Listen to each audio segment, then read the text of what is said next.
Dubai wants to become one of the world's most livable cities by 2040. The only problem? Well, right now it's a bit of a mess. Expressways cut through neighbourhoods, there's pretty minimal public transport, mega projects are disconnected from critical infrastructure, and man-made islands are sinking. Its harshest critics say the city is a series of postcard attractions connected by big highways. To sort that all out, there's now a radical new plan to properly urbanise this desert city by 2040. But is it really possible to fix Dubai? Now, one big question that we're all asking, what will Dubai look like by 2040? It's getting to be a pretty familiar sight. Dubai's leaders gather for the announcement of yet another incredible project. The Burj Khalifa is lit up with dazzling LEDs and fireworks, the press is inundated with glossy renderings and superlative statements. People-centric urban plan. But this project is different. It's not a skyscraper or world's biggest something, but an idea. An idea that could fundamentally change Dubai forever. They say here in the UAE, forward is the only way the wind blows. The 2040 master plan will see 3 existing areas redeveloped into new city centres, 2 entirely new city centres created, and brand new financial and technology districts established to boost innovation and invention. $680 million will go into planting 8 million square metres of green corridors for pedestrians and cyclists. Neighbourhoods will be retrofitted to become miniature 15-minute cities with their own commercial and recreational centres.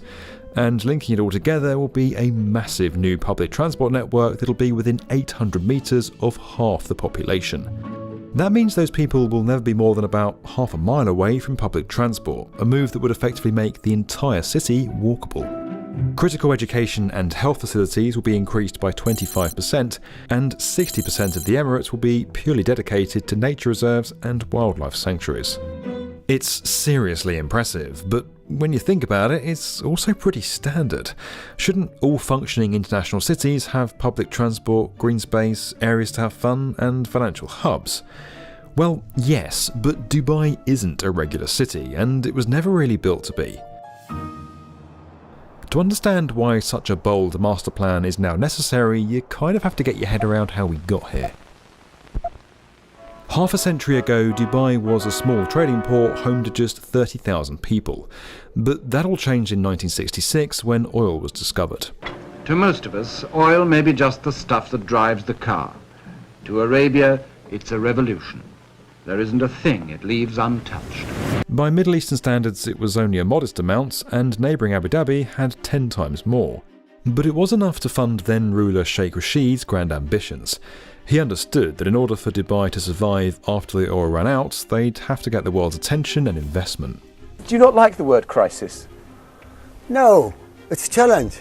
In Arabian Peninsula, every day is a challenge for us. Challenge for the water, challenge to something to eat, and everyday challenge, so we take it as a challenge. Sitting in pretty much the middle of the world, Dubai was always naturally well positioned to become an aviation superhub. And with easy access to Europe, Asia and Africa, the city's airport quickly became the world's busiest by international passengers.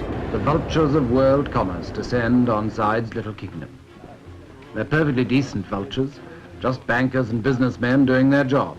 By minimising sales and income tax, the city also drew in companies and investors.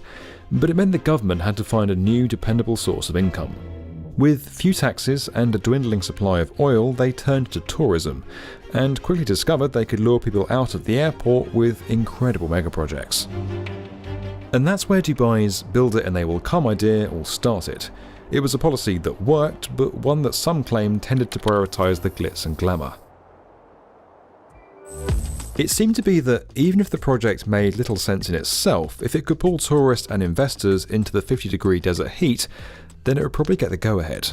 That sometimes meant that construction of the projects was even ahead of the infrastructure. One of the most famous examples is probably at the Burj Khalifa, where it's been widely reported that the skyscraper isn't actually hooked up to the city's sewage system.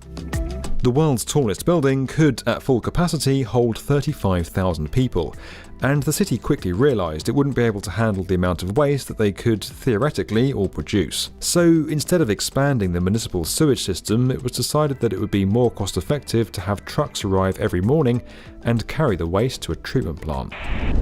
Here's all the poop trucks all lined up. How much, Mark? 10,000 gallons each. Some believe that you could then see this kind of thinking in a lot of the city's planning, like the series of man-made islands that were entirely dependent on water taxis and private boats to survive, or the city's reliance on highways with relaxed speeding laws that let those fast cars go as fast as they want. It's all enough to make the 2040 plan feel like a no-brainer, and with Dubai's population set to exceed that of Singapore and hit 6 million by 2040, it's clear why the plan is so critical. But will it actually work, and will it be enough? Well, everything that's been outlined makes sense and has proven to be a success in other cities. The scale of the task to make it happen in Dubai is biblical, but then this place has a reputation for redrawing the boundaries when it comes to construction. It's notoriously difficult to retrofit public transport networks into major urban areas. Often they have to skirt around existing major developments or dig under them at massive expense. And so far plans for the new metro lines have tended to be eye-catching rather than practical, with futuristic inner-city SkyTrains mooted as a way to avoid underground tunnelling. The challenge with planting trees is equally immense. Greening a city in the middle of a desert is never easy, but previous attempts to do it haven't gone sour because of a lack of rainfall. A plan to plant 1 million trees in 2010 fell apart because a major developer wanted to use the land instead. For the 2040 plan to work, the city will need to come to terms with the other benefits that dedicated protected green space can bring. Benefits that are all set out in the document. That's kind of where the biggest challenge lies. To really make the 2040 plan work, the city needs an almost fundamental change in its thinking and approach. It's the success of Dubai's current strategy that makes shifting to a new one incredibly tough. But it now seems ready to make the push. Dubai's rulers can see what it takes for a global city to succeed and are looking to replicate the impacts of other places. So as a result, we're going to see a major capital works program here in Dubai. We're going to see more entrepreneurship and more investment, things that the city absolutely needs to stay viable into the future. The master plan itself is just that, a high-level roadmap. Go on social media and you'll see the kinds of people talking about it aren't urban planners or architects, but everyday citizens on the street. It's helping Emiratis imagine the future of their city. Dubai's astonishing growth has dazzled the world and got everyone's attention. But now it needs to evolve from build it and they will come to adapt it so they'll stay. If you liked this video and you want to learn more about where construction is headed, make sure you're subscribed to Tomorrow's Build.